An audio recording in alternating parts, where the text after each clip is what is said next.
Hi everyone, welcome back to the channel. Just been to the vets and they're all coughing biscuits, so I've dived out the front door, left them to it. Just come over to the field under the olive tree, peaceful, and it's it's cloudy. There's a breeze, as you can probably hear.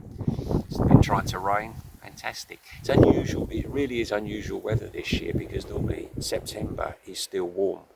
And but then it's been crazy weather for July and August, even June for that matter. So we're enjoying all this. It's lovely. Baby cats. Now the cat you didn't know about was Dodgers. She hasn't been well, but Dodgers is impossible to pick up. I mean, I have welder's gloves. Sounds like overkill, but believe me, it's not.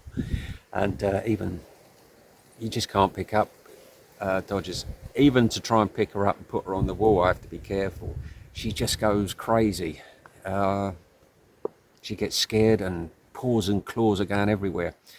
So, and because of where she stays, sort of at the end of the garden, up the bank, there's a piece of land up there. It's olive trees, but it's all overgrown up there. She stays in there, and I knew she hadn't been well. She'd been off her food, and she was very quiet yesterday, but I just can't get to her. Anyway, I was up there this morning, and I took her some whiskers. She doesn't like whiskers. So I went back. Mum cat was around, so I gave that bowl of food to mum cat and the Mosk babies. And then I went and got a bowl of cooked livers and just plain tin. Dodgers loves that. She had her food. She was happy. Her face was,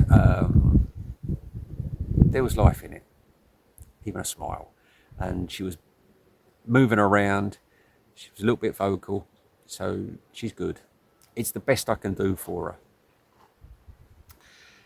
Fergus, he's been to the vet this morning. He has, around here and here, there is a beginning of like a red line, thin red line on his gums. The vet didn't do anything. She said the problem is, she asked me all the questions. Is he salivating? Can he pick up food? How's his appetite? He's not salivating. His appetite is good. He can pick up food. He's not in any pain. She said with these drugs, she said they can be side effects for some cats. She said, and I don't like giving them out unnecessarily, which is good, I think. So she said, when it gets to the point, she said, monitor him. If it gets to the point where he cries out in pain when he picks food up, or he starts to salivate, she said, then we will give him an injection or tablets. That's good. The thing with Woody, I'll watch that because you got to be careful with Woody. The cats have anyway. Woody looks for weakness.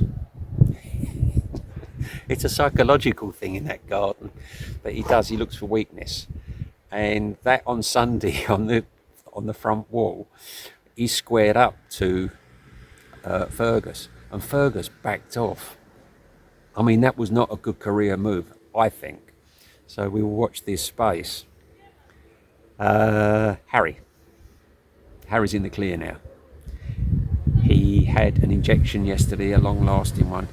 The all-important question, because he'd had diarrhea,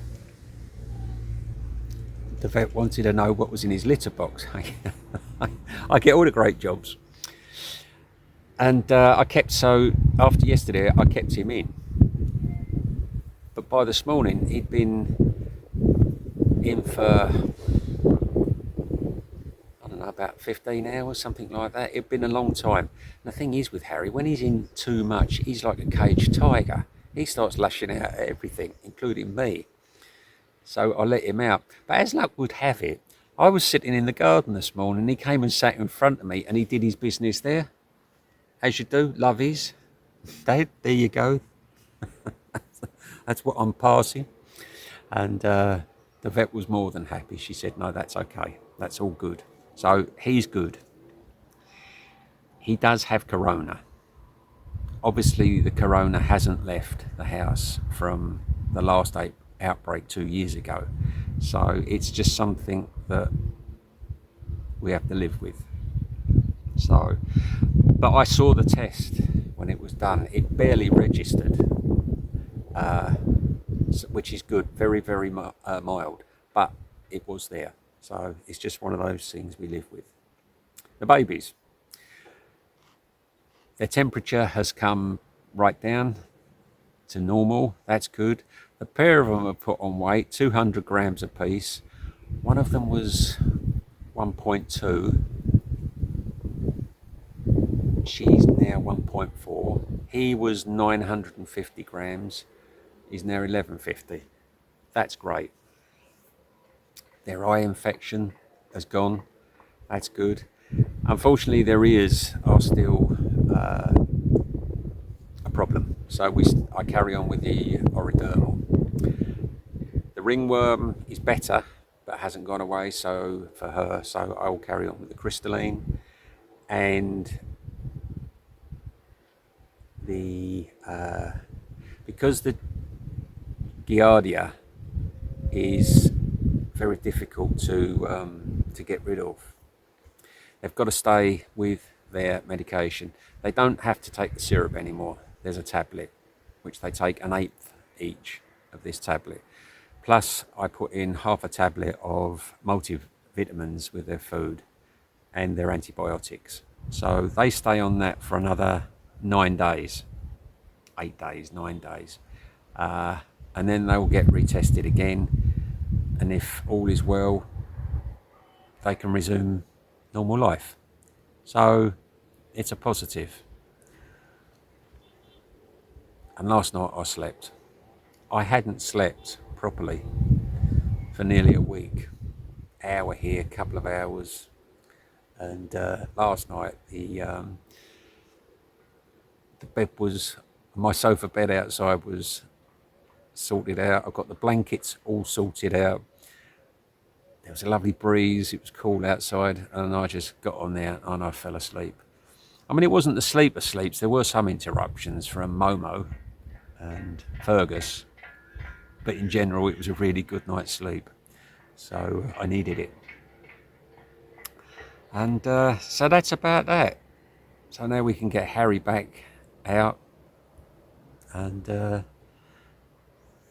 I say, in another week or so, get the babies out, names for them. I'm thinking about calling him Scooter, because he scoots here, he scoots there, he scoots up the bed, and that would suit him. Do you know, I still like the name Mabel. I know it was from Dipper's sister, but it really suited her at the time. I think it would suit this one as well, so it could be Mabel and Scooter. But he's definitely Scooter. Can't call him Harry the Third. So anyway, watch this space. I'll let you know. Again, thank you all for your words of kindness, encouragement, your thoughts about the cats, asking about the cats. It really does. It really has meant a lot, made a difference. So thank you all, and yeah, let's look forward to some great times on the mountain. Talk to you soon, everyone.